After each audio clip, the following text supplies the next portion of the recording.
Yo, what's going on there, YouTube? It's your boy, Marcus Levy, Angry Ranter here for the 5th Saturday vlog in our set. So, just want to welcome you guys back to the vlogs. And what I'm going to try to do is do this from a bit of a different location. In the kitchen, different angle, under chin, all that fun stuff I don't like. Just see, hold on, let me just see what we can do here. See what we can do. It's a little better. Sometimes I like to just find a few different places in the apartment to be able to do the Saturday vlog. So I had this idea for the Saturday vlog a few days before recording the last Saturday vlog. So that was, a couple days ago, my time, but like a week and a half ago, your time, in terms of when you're seeing this. First off, my shirt with myself on it and Shannon on it, so boom. Stand for my boys, that's what I gotta do, Gotta rep the friend merch. Anyway, Bitmoji, you can order that on the Bitmoji app, not Angry Ranter associated at all. But anyway, when I was doing the last vlog, I had the thought, how is it that we all got to become the people we are right now? And I feel it comes from something that I've called a turnaround year. Some of us can have turnaround years, some of us months, some of us weeks, and if you can pin it right down to the exact day that you were like, well, this is when I decided to make change X, and boom, now I'm the better person, bigger person, the time when that growth mindset kicked in for you, and you became the person you are today. This is the conversation I want to have today. Also takes away from all that coronavirus crap, so that you don't have to have corona stuff slathered all over everything. This vlog, and of course the one I will be doing for tomorrow's Sunday vlog, are also going to be non-corona related. But either way, when was it for you that you first realized the mindset that you've put in play to make you the better person you are today first happened?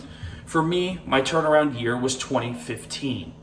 I came up with a challenge for myself in a sense, but I call it more like an experiment.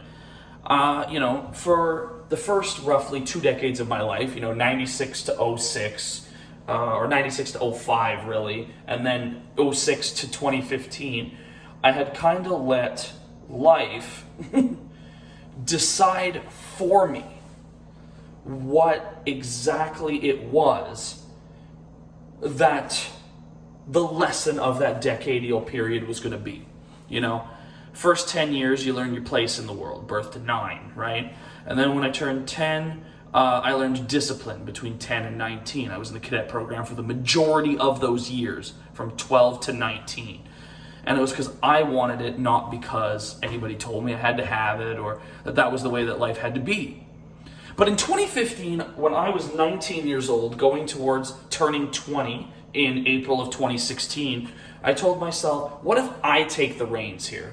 What if I say, I'm old enough now, I know how to think critically, I know how to nitpick and psychoanalyze aspects of my life, why don't I create this experiment, the quest for 30 as I call it, and pick that life lesson, which for me was to be a non-judgmental person. Because I've realized too over the years, there's a difference between me being the angry ranter because I'm upset and calling something out on its bullshit. That is not judgmental.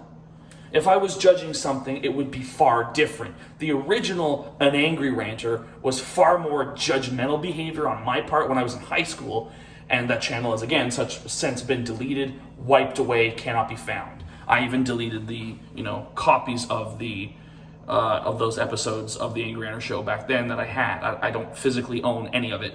I just remember it. And those who were a part of it, such as Shannon here, would remember that because he was also on a few of those original episodes.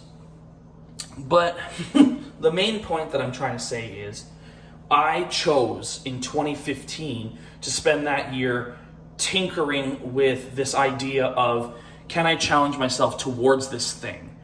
And the thing that I want to talk about in tomorrow's vlog, to sort of continue this parlayance into a 2-day scenario, is I want to talk about one thing that I've realized And how I Met Your Mother for me has allowed me to realize this. I know a lot of people are going to be like, well, it's a TV show, like what? It's now one of my favorite TV shows ever, but it's made me realize something. And I will explain that tomorrow, because it does play into this, right? Because for the first time in my life, when I was 19 years old, I was looking 10 years into the future. And I'm now in year 5 of this experiment. And I have changed a lot, even from the person I was when I was 19 years old on Jan 1, 2016. Because we're now over 4 years later. That was year 1, this is year 5.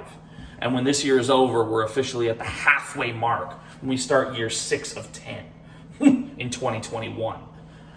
But that year was my turnaround year because I made a choice then to plan to strive for something bigger, but at the same time, it be my choice what I wanted. I wanted to be a non-judgmental person by the time I'm 29, going on 30, when Jan 1, 2026 lands. And then who knows what I'll do for the 10 years after that, quest for 40, you know? I'm going to talk more about this also in a podcast episode, where it's going to be a solo episode where I'm going to talk about this, but that's not right now. I'm going to talk about a very different one. In this week I will have talked about a very different episode. But at the same time too, I think we all have a turnaround year. For me, if I also had to pin it down to a month, I would say it kicked in August of 2015. Because I was about to start second year college, and I was like, well, we're about to go into the home stretch, the 4 months, before I'm going to put this thing that I've been thinking about for the last 8 months into action. And I started making a physical way to be able to keep note of the changes. I journal daily.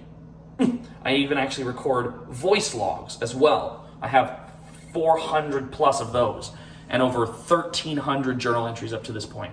I go back and I can look at some of the shit from 2016 and I cringe like a motherfucker when I read how I was back then. But then you realize it's how far you've come. And I'm hoping me from the future in 2025, who I've already tasked with, that poor son of a bitch, with reading every single thing I've written and listening to every single thing I've wrote. So if in 2025 it's looking like I'm not watching much TV or much internet stuff, it's because I'm looking back on my life. And 1 year of spending time looking back on it, based on an experiment I set for myself 10 years prior, is worth it. Worth it in the end. And I'm really curious to see what will be there at that time. I do still feel really sorry for that poor son of a bitch who's going to have to read over 3,000 journal entries. And listen to like literally 1,000 hours of content. Like, my 10-year journey will be more than any soap opera that's ever ran on the internet, on TV. You know, they say like something like General Hospital's been around for like 50 years. Well, it'll feel like 50 fucking years by the time I listen to like 1,000 fucking voice logs. Because that's going to be roughly where we're at that point. 1,000, maybe 1,000 plus. And so, again, feel bad for future me. But at the same time, it'll be a great experience to be able to look back on like where I was versus where I will be. And I look at myself now that 2015 was definitely that turnaround year for me.